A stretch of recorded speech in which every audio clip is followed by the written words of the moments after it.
Thank you very much, Presiding Officer, and like others, congratulations to Dr McKee in bringing this subject to Parliament, one in which we can all usefully engage, one in which where there is an overwhelming consensus about the usefulness of the work that's undertaken by the bike station.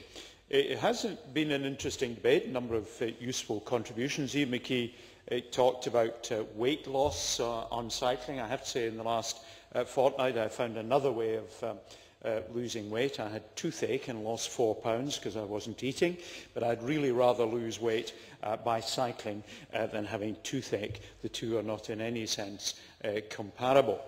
Mike Pringle talked about the bike station being in his constituency and of course the range of services that they offer people.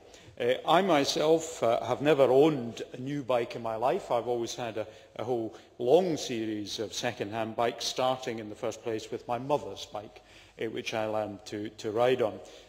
I hire bikes from time to time, so hopefully I'm showing some of the leadership that I think Sarah Boyack is looking for, while conceding there is always more that can be done. Sarah Boyack made the point that many bikes are locked up in garages unused. Indeed, the status of my current bike fits that exactly, I would have to say. In my parliamentary constituency, many bikes, including my own, are acquired at a Raup. I think the Raup I bought mine out for a £5. There were 20 bikes for sale, and that's a way in which many of us acquire bikes. But not of the standard that's turned out with a bike station, because they are not maintained, they're often not particularly safe. So I think the role of the bike station in turning the old bikes into something that is useful and safe is an excellent idea. Sarah Boyack, I think, said 45% of people in Edinburgh live with 5 kilometres of work. Yes, 5 kilometres of work. And of course, 54% of all car driver journeys are under 5 kilometres. And really, the two facts come together rather neatly. And indeed,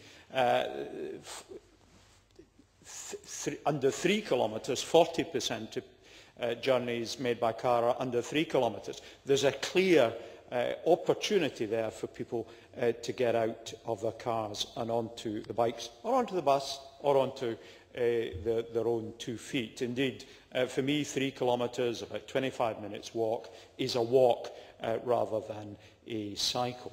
So it is something we've got to try and do. And equally, references made to children having bikes but not using them to go to school. A very important reference there. And of course, if we get the children cycling to school, then we get the mum or dad not taking them in the car to school. And if mum and dad starts the day without having to get in a car to take children to school, there's a good chance mum and dad will change their travel options, perhaps get the bus, perhaps do some walking, perhaps get the train. So there's all sorts of linkages that are very, very important.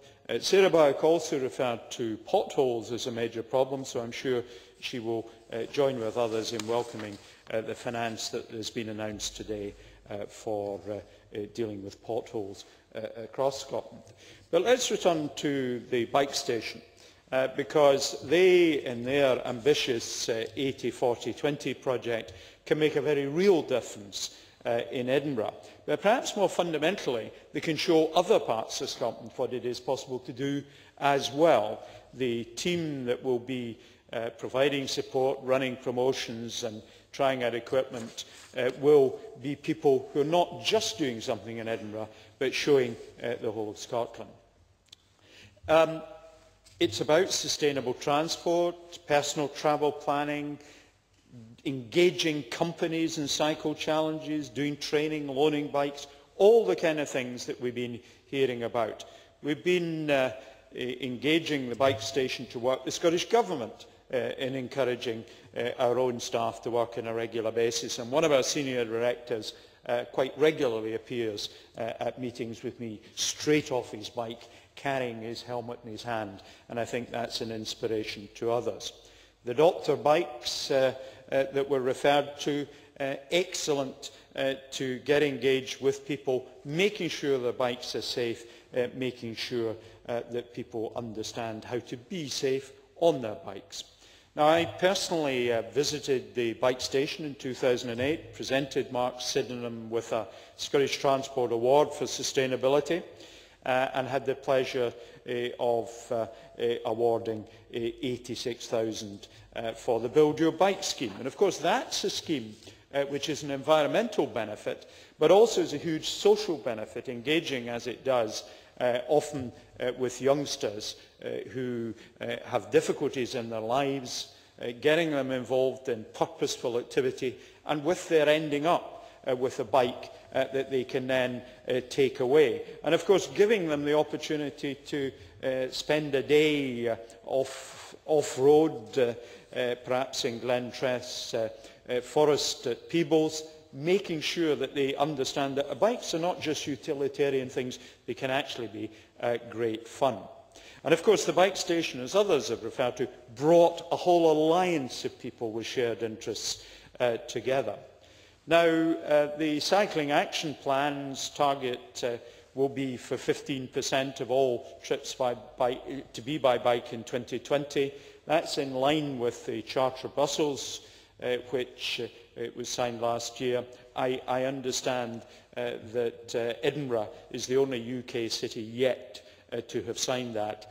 Let's see if further cities in Scotland can take that on board and make that similar sort of commitment. Because it isn't, as I will repeat again, not just simply about Edinburgh, it's about the whole of Scotland.